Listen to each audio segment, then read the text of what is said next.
একদল অসৎ, ঠগ, জোচ্চোর, বাটপার, ভণ্ড, প্রতারক, মিথ্যুকদের কবলে পড়েছিল বাংলাদেশ ক্রিকেট। মেটিকুলাস ডিজাইন, তাদের মেটিকুলাস ডিজাইনটা আমাদের ক্রিকেটটা ধ্বংস করে দেবার জন্য। যে বাংলাদেশ তারা দেখতে চায়, সেই বাংলাদেশে ঐক্যের নাম যে ক্রিকেট হতে পারে, এই আশঙ্কাটা প্রবলভাবেই তাদের মধ্যে ছিল বলে আমার আন্ডারস্ট্যান্ডিং।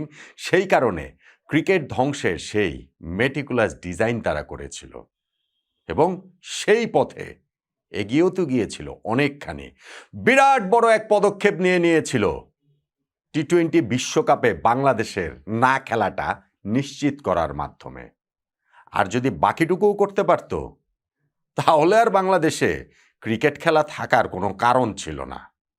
12ই ফেব্রুয়ারি জাতীয় সংসদ নির্বাচনে যদি এই ষড়যন্ত্রকারীরা, যারা এই বাংলাদেশের টি-20 বিশ্বকাপ খেলতে দিতে চায়নি, যারা ক্রিকেট ধ্বংসের মেটিকুলাস ডিজাইনের সঙ্গে যুক্ত, তারা যদি রাষ্ট্র ক্ষমতায় চলে আসতো, তারা যদি পরবর্তী সরকার গঠনের ম্যান্ডেট পেয়ে যেত, তাহলে বাংলাদেশ ক্রিকেটের এটাই হয়ে যেত দ্য এন্ড। সেইখান থেকে আমরা ঘুরে দাঁড়িয়েছি, বাংলাদেশ ক্রিকেটটা এই যাত্রায় বেঁচে গিয়েছে বলে আমার কাছে মনে হচ্ছে। অন্ততপক্ষে সেই আশার জায়গাটা তৈরি হয়েছে। কেন আমি সেই আলোচনাটাই এইখানটাতে করছি? এখন এইখানটাতে পক্ষ ছিল 3টা মেটিকুলাস ডিজাইনে আমার আন্ডারস্ট্যান্ডিং। প্রথম 2টা পক্ষ রাজনৈতিক বলতে নাম্বার 1 বাংলাদেশের অন্তর্বর্তীকালীন সরকার, আরও স্পেসিফিক করে বললে সেই সরকারের যুব ও ক্রীড়া মন্ত্রণালয়। কিন্তু সেটা ওভারঅল সরকারেরই যেই দর্শন, তারই প্রতিফলন আমাদের এই টি-20 বিশ্বকাপ খেলা না খেলা, ক্রিকেট খেলার প্রতি যে তাদের মনোভাব, এই সব কিছুর মধ্যে প্রতিফলিত হয়েছে। নাম্বার 2, বাংলাদেশের এই নির্বাচনে রাষ্ট্র ক্ষমতায় আসার জন্য যারা প্রবলভাবে আগ্রহী ছিল, প্রতিদ্বন্দ্বিতা করেছে, আগ্রহী তো যে কেউই থাকতে পারে, প্রতিদ্বন্দ্বিতা করেছে এবং সোশ্যাল মিডিয়াতে এমন একটা হাওয়া তৈরি করেছিল যে সরকার গঠনটা তাদের কেবলমাত্র সময়ের ব্যাপার।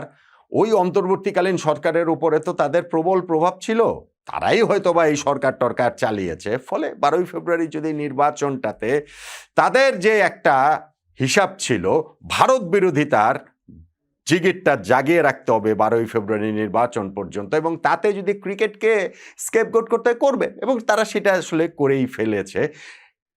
এই রাজনৈতিক দল, এই রাজনৈতিক দর্শনের মধ্যে যারা রয়েছেন, তারা এইখানটাতে আরেকটা এইখানটাতে জায়গায় ছিলেন। এবং নাম্বার 3 বাংলাদেশ ক্রিকেট বোর্ড, অবশ্যই বাংলাদেশ ক্রিকেট বোর্ড, কোনো রকম কোনো দায় এড়ানোর সুযোগ নাই।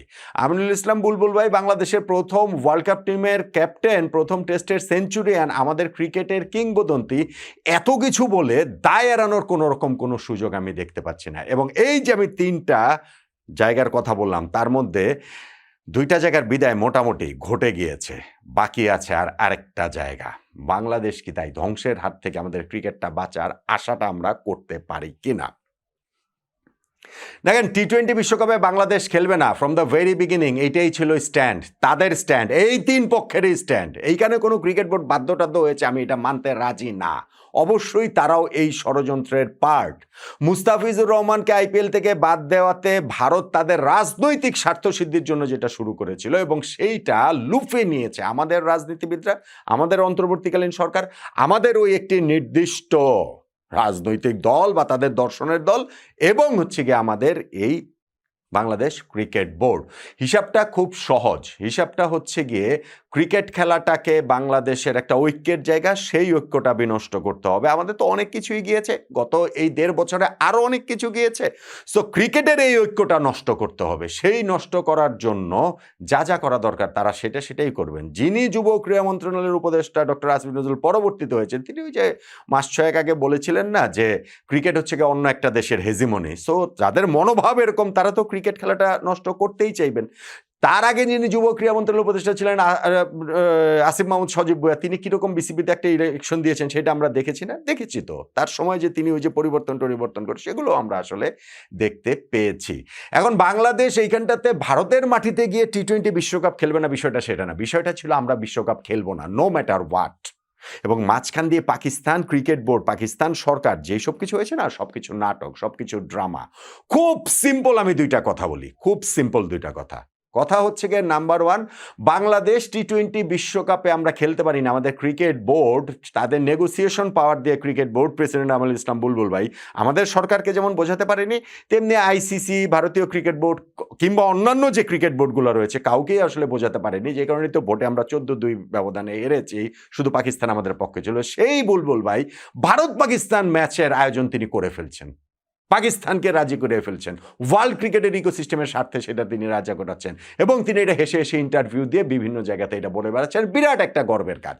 বাংলাদেশ ওয়ার্ল্ড কাপে খেলতে পারে নাই, ওইটা তিনি রাজি করাতে পারেন, কিন্তু পাকিস্তানের রাজি করিয়েছেন ভারতের বিপক্ষে, এইটা নাকি বিরাট একটা গর্বের কাজ। এই আমি একটা কথা বললাম। এবং আরেকটা জিনিস পাকিস্তানের পার্সপেক্টিভ থেকে, এই যে পাকিস্তান ভারতের বিপক্ষে ম্যাচ খেলবে না বলে যে থ্রেট করেছিল, বাংলাদেশকে যখন টি-20 ওয়ার্ল্ড কাপ থেকে বাদ দিয়ে দিচ্ছে, তখন পাকিস্তান যদি বলতো বাংলাদেশকে বাদ দিলে ভারতের বিপক্ষে ম্যাচ আমরা খেলবো না, তাহলেও বাংলাদেশ টি-20 ওয়ার্ল্ড কাপ থেকে বাদ হতো না, তাহলেও টি-20 ওয়ার্ল্ড কাপ থেকে আইসিসি বাংলাদেশকে বাদ দিত না, আইসিসি অত বড় ঝুঁকি নিত না।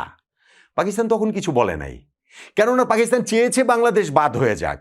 কেননা ওই পাকিস্তান তাদের রাজনৈতিক দর্শন, আমাদের এই রাজনীতিবিদরা যারা এই যে নির্বাচনকে সামনে রেখে করেছেন তাদের রাজনৈতিক দর্শন এবং সেইটার সঙ্গে এখনকার ক্রিকেট বোর্ডও যখন এলাই করেছে, এক হয়েছে, ফলে তাদের জন্য বাংলাদেশের বাদ হয়ে যাওয়াটা দরকার ছিল, তাদের জন্য এই ক্রিকেট ধ্বংস করাটা আসলে দরকার ছিল।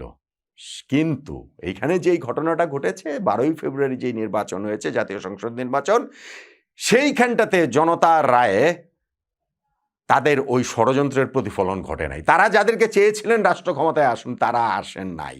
ফলে এখন যে নতুন সরকার গঠিত হবে, সেইখানটাতে তারা ওই ক্রিকেট ধ্বংসের মেটিকুলাস ডিজাইনটা সামনে এগিয়ে নিয়ে যাওয়ার আর কোনো সুযোগ নাই। অন্তর্বর্তীকালীন সরকার মাইনাস, ওই যে একটা রাজনৈতিক গোষ্ঠী যারা অন্তর্বর্তীকালীন সরকারকে প্রভাবিত করেছে, তারাই একই আসলে শেষ পর্যন্ত, তারাও মাইনাস, মানে বিরোধী দলে মাইনাস।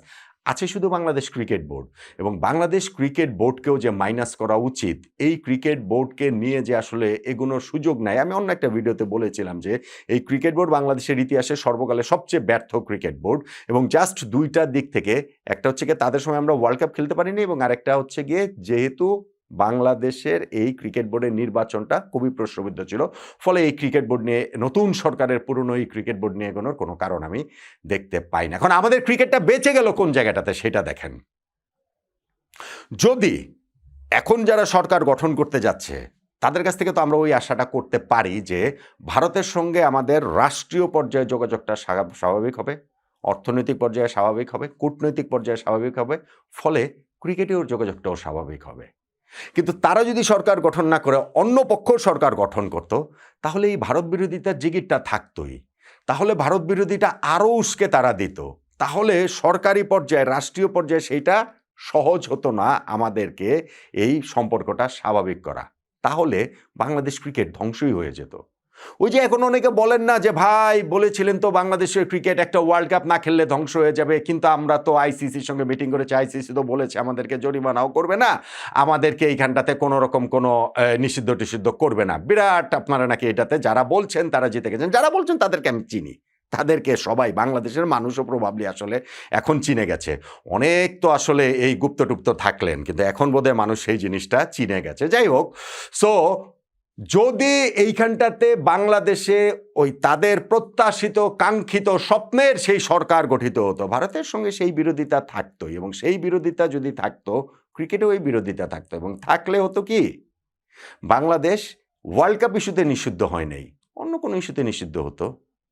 বাংলাদেশের এইখানে আইসিসির যে রেভিনিউ শেয়ারের ওই টাকাটা কেটে রাখেনি, অন্যভাবে কেটে রাখবে। বাংলাদেশকে ওয়ার্ল্ড ক্রিকেটে একঘরে করে দেওয়া ভারতের জন্য কোনো ঘটনা, ভারতের জন্য কোনো ঘটনাই আসলে না। আর কেউ ভাইবেন না যে বাংলাদেশের ক্রিকেট ছাড়া বিশ্ব ক্রিকেট চলতে পারবে না। পাকিস্তানের যেমন তাদের লেগাসি রয়েছে ক্রিকেটে, তাদের অনেক কিংবদন্তি রয়েছে, বহু বছরের ক্রিকেট রয়েছে, ভারত পাকিস্তান ম্যাচের সেই ভ্যালু রয়েছে, বাংলাদেশের কি আছে? বাংলাদেশ ভারতের সাথে পায়ে পাড়া লাগিয়ে ঝগড়া করে বাংলাদেশের ক্রিকেট সারভাইভ করার কোনো রকম কোনো চান্স ছিল না। অতএব আইসিসির এইখানটাতে মিটিং, পিসিবিকে সাথে নিয়ে এখন বলা হচ্ছে যে না না বাংলাদেশের সম্মানের জন্য আমরা লড়েছি, আমাদের এইখানটাতে, পাকিস্তান বলছে এইখানটাতে পাকিস্তানের চাওয়া পাওয়ার কিছু ছিল না। আরে ভাই, আমাদেরকে তো নির্বোধ মনে করেন, এই জন্য এইসব বুঝিয়ে দেন, কেননা এইসব অনেকের মগজে আবার ঢুকেও যায়। প্লেন অ্যান্ড সিম্পল আমি বলছি, আমাদের ক্রিকেট বোর্ড কি করতে পারতো, আমাদের বোর্ড প্রেসিডেন্ট কি করতে পারতো, ওগুলো নিয়ে তো অনেক আলোচনা করেছে, ওটা বাদ দেন। পাকিস্তান জাস্ট যদি বাংলাদেশকে T20 ওয়ার্ল্ড কাপ থেকে আইসিসি বাদ দিয়ে দিচ্ছে, মিটিং হয়েছে না? মিটিং তো হয়েছে। স্কটল্যান্ডকে দিয়ে রিপ্লেস করবে, আলোচনা হয়েছে না? আলোচনা তো হয়েছে। পাকিস্তান যদি সেই মিটিংয়ে বলতো বাংলাদেশকে বাদ দিলে আমরা খেলবো না, তা না, আমরা মানে বাংলাদেশকে বাদ দিলে আমরা ওয়ার্ল্ড কাপ খেললেও পাকিস্তানের বিপক্ষে ম্যাচ খেলবো না, এটা হলেও আইসিসি কোনোভাবেও ওই ডিসিশন নিতে পারতো না। অতএব পাকিস্তান আক্ষরিক অর্থেই আমাদেরকে গাছে তুলে দিয়ে মই সরে এনেছে। পাকিস্তান, বাংলাদেশ এই রাজনৈতিক হিসাব নিকাশে তারা চেয়েছে বাংলাদেশ যেন T20 ওয়ার্ল্ড কাপ না খেলে, সেইটা তাদের ভোটের বাজারে একটা সুবিধা এনে দেবে। সুবিধা হয়তো বা এনে দিয়েছে, সেই কারণেই কিছু আসন টাসন পেয়েছে, কিন্তু ওই শেষ পর্যন্ত গিয়ে তাদের সেই স্বপ্নটা আসলে পূরণ হয়নি, তাদের কাঙ্ক্ষিত সরকার গঠিত হয়নি। ফলে এখন আমরা আশা করতে পারি যদি ওই সরকার গঠিত হতো তাহলে ভারত বিরোধিতা যেমন থাকতো, সরকারি পর্যায়ে থাকতো, ক্রিকেটেও পর্যায়ে থাকতো, বাংলাদেশের ক্রিকেট একঘরে হয়ে যেত, আস্তে আস্তে বাংলাদেশের ক্রিকেটটা শেষ হয়ে যেত, ধ্বংস হয়ে যেত। কিন্তু যেহেতু তাদের ওই সরকার গঠিত হয়নি, এখন আমরা প্রত্যাশা করতে পারি আমাদের রাষ্ট্রীয় পর্যায়ে ভারতের সঙ্গে যোগাযোগটা সহজ হবে, ফলে আমাদের ক্রিকেটীয় পর্যায়ে যোগাযোগটা সহজ হবে। এবং সেই ক্ষেত্রে আমি মনে করি অন্তর্বর্তীকালীন সরকার নাই, যারা ওই ষড়যন্ত্রের সঙ্গে আরেক পক্ষ যে জড়িত ছিল, রাষ্ট্রক্ষমতায় যারা যেতে চেয়েছে, এখন যেহেতু তারা বিরোধী দলে নাই, বাংলাদেশ ক্রিকেট বোর্ডের এই কমিটিকে যেভাবেই হোক গঠনতন্ত্রের মধ্যে থেকে, নিয়মের মধ্যে থেকে, এটা এমন কোনো কঠিন কাজ না, সেটাকে বদলে ফেলতে হবে। এই ক্রিকেট বোর্ড বদলে ফেলতে হবে এবং তারপরে গিয়েই বাংলাদেশের ক্রিকেটের আবার নতুন পথ চলাটা শুরু হবে ভারতের সাথে সেই সম্পর্কের জায়গাটা থেকে, যেটার প্রথম বিগ স্টেপ হতে পারে ভারত যে গত বছর বাংলাদেশ সফরে আসেনি, যেই প্রতিশ্রুত সফর, এই বছর ভারতীয় দল বাংলাদেশের সফরে আসবে, তাহলে সেই মেসেজটা যাবে সরকারি পর্যায় থেকে ক্রিকেটীয় পর্যায়ে। এই পাশাপাশি দুইটা দেশের সম্পর্কটা এখন আবার স্বাভাবিক হয়ে যাচ্ছে, ফলে বাংলাদেশের ক্রিকেটটা আর সেই ধ্বংসের পথে হাঁটবে না। ওই আশাটাই আমরা এই মুহূর্তে দাঁড়িয়ে অত্যন্ত স্বস্তির সঙ্গে 12ই ফেব্রুয়ারি নির্বাচন করে যাওয়ার পরে সেই আশাটা তো করতেই পারি, বাংলাদেশের ক্রিকেটটা এইবার এই দফায় বেঁচে গেল, নয় কি?